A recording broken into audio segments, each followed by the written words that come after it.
আমাদের হাতে আজকে একটি হুয়াওয়ে Y6 Pro সেট রয়েছে। সেটটিতে এফআরপি লক রয়েছে। আজকে আপনাদের সাথে শেয়ার করব কিভাবে এই সেটটি এফআরপি লক রিমুভ করবেন। এফআরপি লক রিমুভ করার জন্য এই ট্রিক্সটি খুবই কমন। এই ট্রিক্সটির মাধ্যমে অনেকগুলো মোবাইলে এফআরপি লক রিমুভ করা যায়।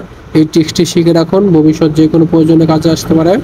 ভিডিও ছোট করার জন্য আমি স্পিডটি একটু বাড়িয়ে দিয়েছি।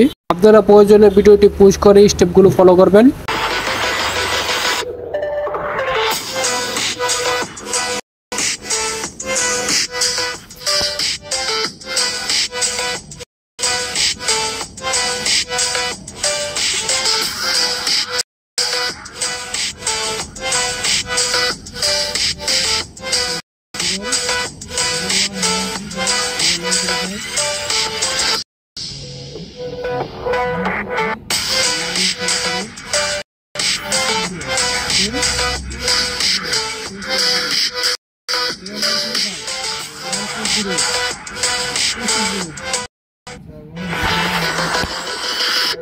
আলহামদুলিল্লাহ, আমাদের কাজটি সম্পূর্ণ হয়েছে। এরকম ছোট ছোট টিপস পেতে লাইক এন্ড ফলো দিয়ে আমাদের সাথে থাকুন।